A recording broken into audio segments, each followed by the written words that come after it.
They stepped inside, dropped one line, and the studio lost it. Lenny and Squiggy weren't just background players. They were mayhem wrapped in leather jackets, hijacking every scene they touched. But underneath the comedy was a story nobody shared. How did two obscure performers muscle their way onto Laverne and Shirley? And why did Cindy Williams and Penny Marshall stay quiet about what truly unfolded on that set for so long? The reality involves backyard party tryouts, 11th-hour script changes, and off-camera moments too outrageous for broadcast. This is the hidden story of the pair who rewrote sitcom history permanently. Before the spotlights, before the catchlines, before that legendary hello that rattled the studio rafters, Lenny and Squiggy were simply two fellows cracking wise at a house gathering. Cindy Williams and Penny Marshall still smiled years afterward when they recalled that evening. Everything began inside Penny's front room. It wasn't a casting call, not by any stretch. It was a relaxed night, friends arriving for cocktails, the sort of evening Penny and her then-spouse, Rob Reiner, were celebrated for. They regularly welcomed guests, performers, screenwriters, comedians, and on that particular night, two visitors stood apart, David Lander and Michael McKean. Penny had already known them through The Credibility Gap, a sketch performance and musical parody ensemble that had developed a devoted following through the 70s. Their precision, cleverness, and talent for sharp improvisation made them the sort of entertainers you recalled without effort. But that evening, something remarkable occurred. As the gathering chatted and chuckled, David and Michael abruptly shifted modes. They transformed into Lenny and Squiggy right there in the front room. They didn't need any nudging, Penny later recalled, smiling at the recollection. They simply launched into it. One moment they were themselves. The next, they were two peculiar, endearing clowns with exaggerated drawls, nervous quirks, and a connection that was impossible to manufacture. Everyone present collapsed with laughter. The switch was fluid, unplanned, and completely unforgettable. Cindy remembered that the characters carried an electricity that filled the room. They had this timing, she said. They'd play off one another like they'd been performing forever. It wasn't merely amusing, it was magnetic. Penny noticed it too. She didn't require a script to recognize it clicked. What she witnessed that evening was raw comedic instinct. The manner they moved, the way they cut each other off, the way a single beat could send a crowd into hysterics. The moment couldn't have arrived better. Laverne and Shirley was still discovering its footing. A spirited sitcom about two close companions from identical social backgrounds struggling to live on their own. The show depended on Penny and Cindy's connection, but Garry Marshall, Penny's sibling and the showrunner, wanted something additional. Figures who could barge in, shake things up, and send the viewers reeling. So Penny suggested, "You absolutely must see these two." The very next morning, David and Michael received a summons to the soundstage. No formal auditions, no exhausting callbacks, simply a chance to demonstrate what they could deliver. And when they stepped onto that floor, it felt like a replay. They didn't merely perform, they commandeered the space, exactly as they had in Penny's front room. Everyone was roaring without interruption. They were outlandish, amplified, yet completely genuine in their absurdity. It was like bottling a thunderstorm, Cindy noted. They always arrived, earned their laughs, and departed. That held true every single time. The front room performance, initially entirely improvised, became a landmark in television lore. Yet it wasn't pure fortune. It was the meeting of instinct and timing. Penny had encountered many performers who made her laugh, but very few possessed the ability to bring an entire crowd to its knees in an instant. The same applied to David and Michael. They carried that identical extraordinary and uncommon talent. They didn't manufacture humor. They simply were funny, from their stance down to the way they enunciated their syllables. Eventually, Penny would reflect, they were built to walk into a room, deliver a line, and leave like it belonged to them. That was precisely what Lenny and Squiggy evolved into. A brilliant comedic hurricane that could blow into a scene, detonate the crowd, and vanish before anyone caught their breath. And it all originated not in a casting session or a script meeting, but in a packed Los Angeles front room, where two friends slid into character and rewrote sitcom history permanently. When Laverne and Shirley was still fresh and locating its rhythm, nobody could have predicted that two supporting players, originally called Lenny and Anthony, would become television legends. The concept was straightforward. Introduce two neighborhood fellows who were even more awkward, destitute, and excessive than Laverne and Shirley. The connection was immediate, the laughter was instant, and viewers couldn't get their fill of them. But before the world encountered Lenny and Squiggy, an internal decision altered everything about who they were meant to be. According to Penny Marshall, the original version of the characters was never intended to feature Squiggy whatsoever. The character's name was Anthony, an Italian fellow from the block, paired alongside Lenny in what was planned as a single appearance. It was Lenny and Anthony, Penny clarified. But there were already too many Italians on screen. She wasn't overstating it. Between Phil Foster's Frank DeFazio, Eddie Mecca's Carmine Ragusa, and the pervasive Italian flavor woven throughout the program, the producers concluded they required something distinct. So they overhauled everything. Anthony was scrapped, and Andrew Squiggy Squigman was created. Identical comedy duo, brand new persona. And with that adjustment, the entire dynamic of Laverne and Shirley transformed. Squiggy was no longer Italian. He was loosely German or perhaps Eastern European, varying by episode. What mattered wasn't the heritage. It was the resonance. The name Squiggy crackled. It was odd, punchy, and sufficiently cartoonish to lodge in your memory. It sat perfectly beside Lenny's more grounded, everyman quality. That shift wasn't merely superficial. The revision liberated the duo to be larger, bolder, and far less predictable. Their eccentricity wasn't anchored to background or geography. It was simply who they were. They became the living embodiment of lovable disorder. And the viewers responded to it instantly. Penny recalled that the name adjustment was merely the beginning. Once they became Lenny and Squiggy, everything fell into place. The accents, the body language, the peculiar speech patterns. All of it simply landed. They inhabited their own universe, she said. They'd arrive, ramble nonsense, get everyone howling, and exit like they had somewhere else to demolish. Naturally, Lenny was equally affected by the creative reshuffling. Lenny Kosnowski was his complete name, and it was engineered to sound ridiculous before he uttered a single syllable. Penny Marshall once quipped that Kosnowski translated to "Help, there's a pig in my kitchen," a remark that perfectly captured the absurd and lovable aura the two radiated at all times. Their very names were constructed for laughs. A drawn-out, weighty syllable matched with a brief, sharp punchline. Cindy Williams viewed the adjustment as a gift. Once they were Lenny and Squiggy, it simply clicked, she declared. The instant they stepped onto the set, the studio crowd already sensed chaos was incoming. The names alone made you grin before the characters could utter a syllable. Meanwhile, behind the scenes, the shift granted writers considerably more freedom. The characters could now drift across different storylines: neighbors, co-workers, comic relief, or complete disruptors. The pair needed no justification to appear. They could simply materialize, land a perfectly placed gag, and vanish like phantoms in denim.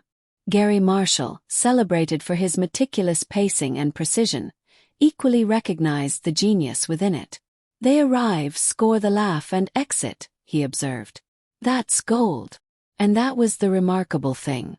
Amid a cast of hard-working, striving personalities, Lenny and Squiggy served as the comedic pressure release. The peculiar companions everyone tolerated because they lightened the mood considerably. They were never meant to be profound or refined. They were simply meant to be hilarious, completely and utterly. The moment their first episodes aired, viewers were immediately captivated. Anthony vanished from memory entirely. Squiggy embedded itself in every living room. It was peculiar, bold, and completely unforgettable. What began as a minor casting adjustment transformed into one of the shrewdest creative decisions in sitcom history. Because once Lenny and Squiggy stepped through that doorway, delivering "hello" in that unmistakable register, nobody gave a thought to what their names once were. When Penny Marshall first introduced David Lander and Michael McKean to Garry Marshall, she understood they were talented, but Garry perceived something far deeper. He didn't simply see two clowns with sharp instincts. He recognized the absent rung in his comedic framework. To Garry, every successful sitcom functioned like a social calculation. You required contrast. Characters positioned higher on the scale, reaching toward something greater, and characters beneath them, reminding everyone that circumstances could always deteriorate further. That was Garry's comedic equation, and nobody executed it more precisely. He examined Laverne and Shirley and recognized two working-class women straining to escape Milwaukee's brewery existence. They were dreamers and fighters, already amusing and relatable. But even lovable underdogs required someone to feel superior to, someone louder, funnier, and far less composed. That's precisely where Lenny and Squiggy entered. As Garry summarized it, somebody has to rank below you. It wasn't a slight, it was engineering. Every grounded character required an unpredictable counterpart. For every sincere moment, disorder had to be lurking just beyond the frame. Laverne and Shirley anchored the emotional core, but Lenny and Squiggy were the release mechanisms, detonating at precisely the right instant to shatter any built-up tension. And Garry recognized that bending the rules demanded flawless execution. That's precisely why Lenny and Squiggy's appearances were brief, sharp, and explosive. They were the comedic detonation, the fellows who'd crash an argument, fire one ridiculous line, and make the crowd completely forget they'd just witnessed a scene about heartbreak or financial hardship. Their sole purpose was preserving the momentum. Cindy Williams once observed, Garry operated like a scientist when it came to comedy.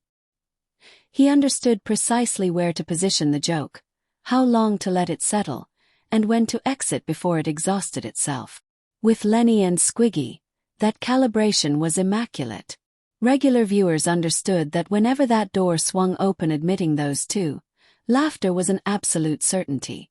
It was an exceptionally rare comedic device that almost no other program could successfully execute. Yet Garry's formula extended beyond precise timing. It required the correct combination. Laverne and Shirley weren't flawless. They carried genuine flaws and resembled real individuals. Consequently, the characters positioned beneath them needed compelling enough material to avoid appearing merely pathetic, but had to be so thoroughly absurd that the women, by comparison, appeared heroic. Lenny and Squiggy were tailor-made for that function. Their madness offset Laverne and Shirley's chaos, somehow rendering the girls almost impressively organized. The equilibrium this produced gave the program its distinctive personality. Laverne and Shirley stood apart as it blended female protagonists with pure physical comedy. The narrative centered on the women, but Lenny and Squiggy expanded the world surrounding them, making it broader, stranger, and far less predictable. They embodied the idea that every neighborhood harbors eccentric souls, and that those eccentric souls frequently serve as the most authentic reflections of genuine life. That was Garry's mastery. The framework only functioned when every level carried weight. Without Lenny and Squiggy, Laverne and Shirley might easily have become just another sitcom about two roommates chasing romance and covering rent. But they existed, and a complete comedic universe took shape. Dreamers, chaos agents, and everything occupying the space between. Not only the performers but the creators themselves understood it fully. "We represented the disorder that made their normalcy appear rational," said McKean. "We occupied the lowest rung, but we cherished being there." And Garry wouldn't have designed it differently.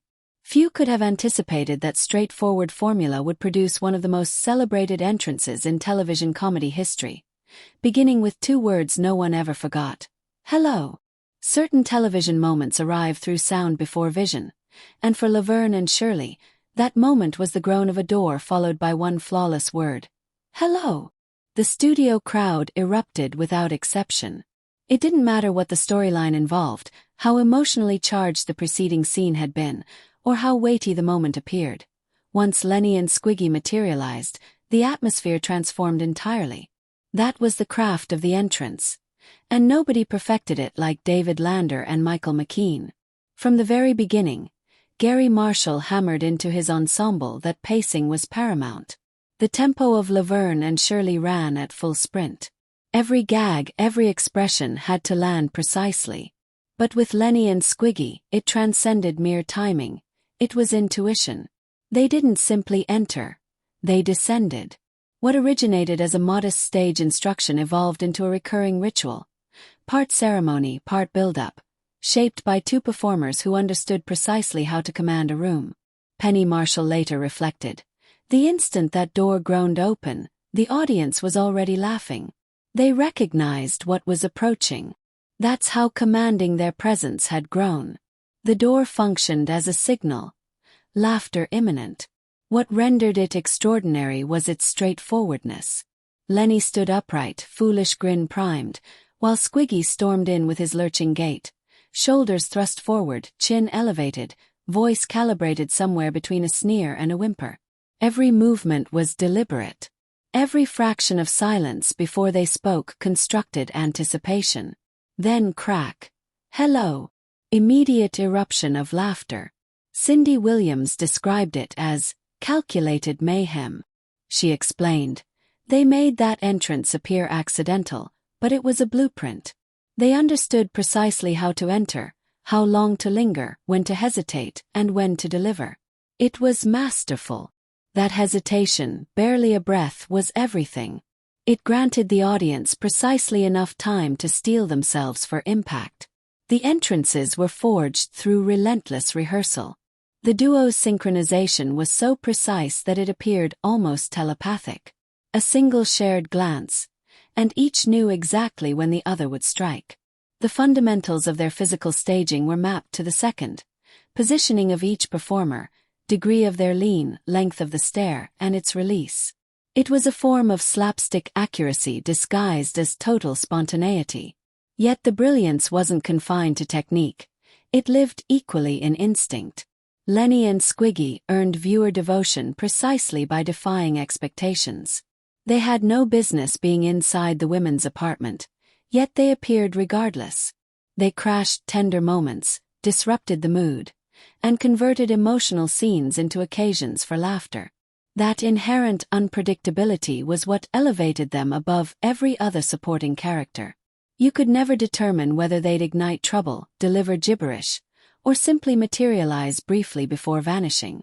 And remarkably, it worked every single time. Other sitcoms in the genre were observing closely and absorbing lessons. Years later, McKean acknowledged that he and Lander occasionally played directly against the audience's anticipation.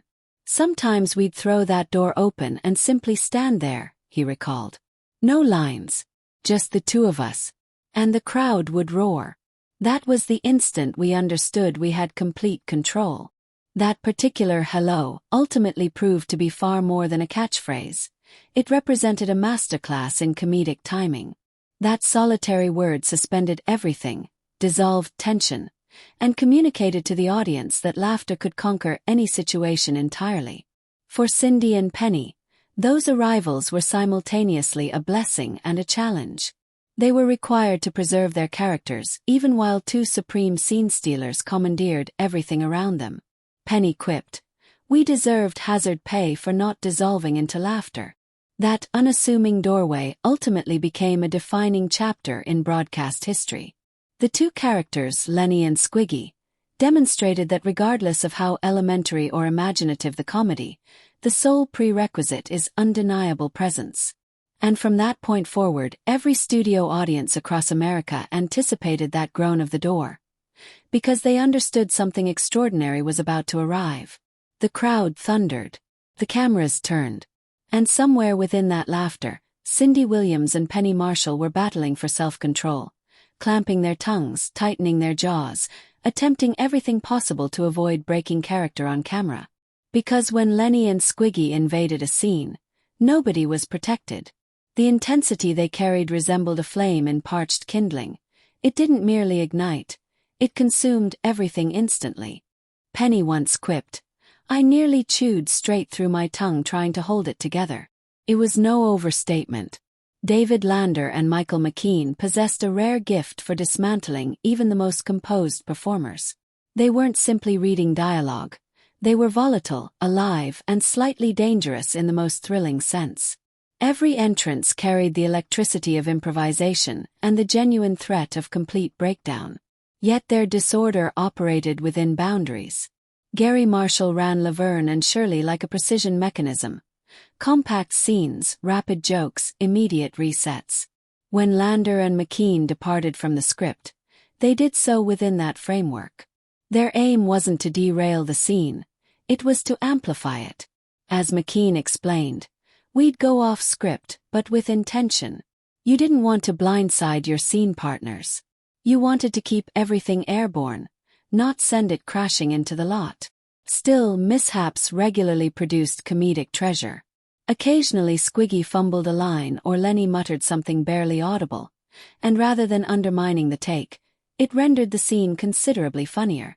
Cindy recalled one episode where their entrance arrived with such force that the overhead lights flickered from the impact of the door. "We pressed forward," she said. "They were howling, we were howling, the entire room was howling, and somehow we held it together." The duo equally relished testing the perimeters, inserting a syllable, twisting a phrase, dropping an unexpected sound effect nobody anticipated. It wasn't defiance. It was reflexive. They absorbed the audience's energy in real time, calibrating their rhythm against the laughter. Penny described it as performing jazz within comedy. The unpredictability of their improvisation placed Cindy and Penny in an extraordinarily precarious position. "You simply couldn't contain the laughter even when it physically hurt," Cindy admitted. "Because if we surrendered once, they would exploit it endlessly. It transcended mere professionalism. It became a matter of endurance. A single visible smirk could fracture the perfect moment and send the studio into prolonged chaos, requiring considerable time before filming could resume." The production crew equally struggled to maintain composure. Sound technicians behind the glass were visibly shaking with suppressed laughter while desperately maintaining silence.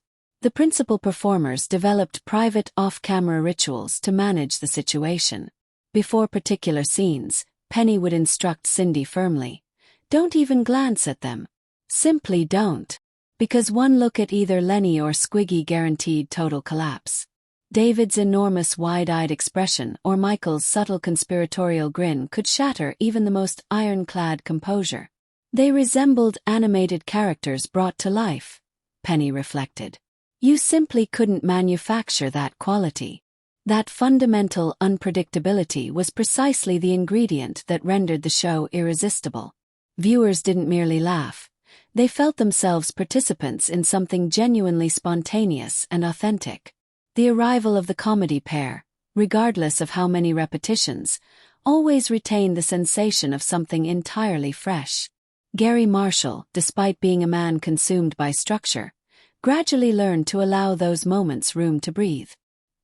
He would sit silently clutching a stopwatch, and once the laughter crested at the ideal volume, he'd signal his editors, "Preserve it." He possessed an instinct for recognizing those rare lightning strikes. The near collapses, the barely contained grins spreading across Cindy and Penny's faces, were never blunders, but rather confirmation that the comedy was thoroughly, genuinely alive. Each time they almost surrendered, the viewers felt drawn even deeper into the moment. And when production finally concluded and the laughter at last subsided, one reality endured. Lenny and Squiggy didn't simply deliver comedy. They delivered a brand of glorious disorder that no script could ever manufacture.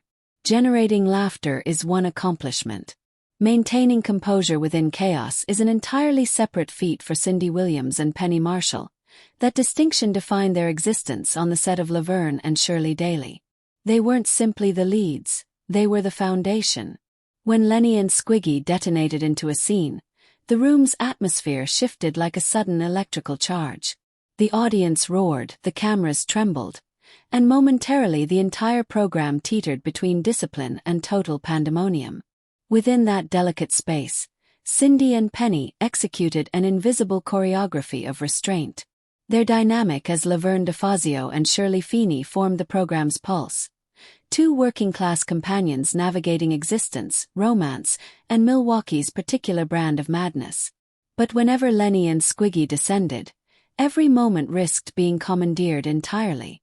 As Penny later remarked with a grin, they'd stride in, deliver one syllable, and the crowd would completely forget we existed. It wasn't bitterness. It was equilibrium. Every episode evolved into a negotiation between narrative and spectacle. Cindy articulated it with precision. We provided the tempo. They provided the cymbal crash. If the women failed to remain grounded, the entire production risked dissolving into meaningless noise. Their responsibility was preserving the story's emotional core while everything surrounding them erupted into slapstick pandemonium. That demanded genuine discipline. Penny, who had absorbed sitcom rhythm through her brother Garry and her experience on The Odd Couple, understood that comedy wasn't about being the most outrageous presence. It was about steadying the frame. You cannot have every performer swinging simultaneously, she said. Someone must remain stationary so the audience can track who's actually moving. She and Cindy perfected the craft of composed stillness. They responded with precisely sufficient reaction to allow jokes to connect, but restrained themselves enough to prevent the scene from tipping into frenzy. When Squiggy unleashed one of his peculiar observations or Lenny stumbled clumsily through a line, the women would share a flawlessly calibrated glance, equal parts bewilderment and exhaustion, and the audience would erupt. Competition was unnecessary. Their reaction itself served as the punchline. Yet beneath the laughter, everything required genuine effort. We were obligated to protect the integrity of our characters, Cindy said. If we cracked every time or surrendered to the surrounding chaos, Laverne and Shirley would cease to feel authentic. And without authenticity, the audience would simply stop caring. Consequently, the two performers developed what they privately called emotional armor. They entered every scene fully prepared for the unexpected, whether David Lander conjured an entirely different line spontaneously or Michael McKean produced some bizarre sound that reduced the entire crew to hysterics. On screen, they remained equally committed to preserving the balance. In ongoing conversations with Garry and the writing staff, Cindy and Penny were perpetually reminded of the show's fundamental premise. Two women who occupied the center of their own narrative. Lenny and Squiggy were brilliant additions, but they functioned as satellites, comedic projectiles orbiting the gravitational core of Laverne and Shirley's enduring friendship. Laverne and Shirley represented a singular sitcom that illuminated its contemporary moment through an entirely distinct lens. The program placed women at its center even amid turbulent circumstances, and it managed to remain genuinely funny throughout. That commitment was precisely what transformed Penny and Cindy into something beyond mere performers. Even when the male characters pushed everything toward excess, both women simply smiled, absorbed it, and quietly steered the storyline back toward its essential purpose. That quiet restraint was what prevented the program from collapsing into complete absurdity. Comedy operates on rhythm, Cindy reflected years afterward. When everyone battles simultaneously for the scene, the joke simply dies. Our responsibility was allowing the audience to exhale, and then laugh again. And that understanding would soon confront its most demanding trial when the laughter began fading, and reality delivered a blow far more potent than any punchline ever could. When viewers recall Laverne and Shirley, they picture two devoted companions in coordinated uniforms, an infectious theme song, and that beloved Schlemiel, Schlemazel chant. But crashing through that recollection, bulldozing through the doorway, grinning like the place belonged to them, loom Lenny and Squiggy. They were disorder with genuine warmth, two lovable misfits who belonged nowhere yet somehow made everything complete. Their enduring contribution wasn't simply generating laughter. It was demonstrating that imperfection itself could command the spotlight. Penny Marshall and Cindy Williams frequently acknowledged the show would have felt fundamentally hollow without them. They provided the release valve, Penny clarified. We were managing narrative, emotion, all of that weight. And then suddenly they'd materialize and completely reset the entire room. Each time David Lander and Michael McKean appeared, they injected an uncontainable burst of energy that held viewers captive. An emotionally charged moment could dissolve completely at the sound of Squiggy's distinctive nasal hello, restoring the laughter like a switch being thrown. Their contribution extended far beyond individual punchlines. Creator Garry Marshall understood that sitcoms required equilibrium to endure. Laverne and Shirley were aspirational figures reaching toward something better. Lenny and Squiggy reassured viewers that failure could retain its humor. They embodied the fundamental truth that even when circumstances collapse entirely, laughter remains available as a lifeline. McKean once reflected, "We weren't sophisticated. We weren't remotely close. But we were genuine. Every person carries a Lenny or a Squiggy somewhere in their life. That was their fundamental secret." Beneath the unkempt hair and the terrible jokes existed two genuine underdogs. Fellows with uncomplicated ambitions, enormous hearts, and absolutely no roadmap for achieving either. That sincerity rendered them permanently relevant. Beneath the surface laughter resided extraordinary craftsmanship. Their partnership was precise, calibrated down to individual breaths. Lander contributed nervous, twitchy vitality and rapid-fire spontaneity. McKean served as the stabilizing counterweight, unhurried and deliberate, drawing maximum impact from every punchline. Their complementary opposition made them ideal artistic partners. The electricity they generated registered even among their fellow performers. They'd simply exchange a glance, and you immediately understood something was about to erupt, Cindy Williams recalled. We'd brace ourselves because the energy between them was so palpable you could physically sense it. The wordless understanding cultivated across years of shared performance grew into something neither performer could have individually created or anticipated. Their comedic partnership extended well beyond Laverne and Shirley's boundaries. The duo channeled their impeccable timing across music, sketch performance, and cinema. McKean delivered remarkable work in This Is Spinal Tap and Better Call Saul, while Lander flourished as a celebrated voice performer who breathed life into eccentric characters, infusing each with Squiggy's particular brand of mischievous energy. Yet audiences consistently returned in memory to the place where everything originated. Their genuine friendship persisted long after the cameras stopped rolling. Lander's prolonged battle with multiple sclerosis tested the depth of their bond, but never fractured it. McKean visited regularly, and their conversations carried the same warmth as always. They laughed precisely as they had during those golden years on Stage 19 at Paramount. When Lander passed in 2020, McKean said simply, "A generous man, a hilarious man, and my closest companion for 51 years." It was simultaneously a tribute and a testament to the partnership that had come to define them both. The two goofs that Garry Marshall unleashed continue shaping contemporary sitcoms to this day. The moment any mismatched pair walks into frame projecting more confidence than intelligence, the lineage traces directly back to Lenny and Squiggy. Their influence rippled forward into countless beloved duos, including those in Friends and Brooklyn Nine-Nine, because that particular brand of comic timing never loses its power or its appeal. That is the genuine story concealed within those leather jackets and that perfectly executed hello. If Cindy and Penny's behind-the-scenes account has permanently altered how you experience Lenny and Squiggy, share your favorite entrance line in the comments below. Like, subscribe, and pass this along to someone who still quotes the show from memory. When you're prepared for additional behind-the-scenes revelations, the next video awaits on your screen. We're swinging another door wide open.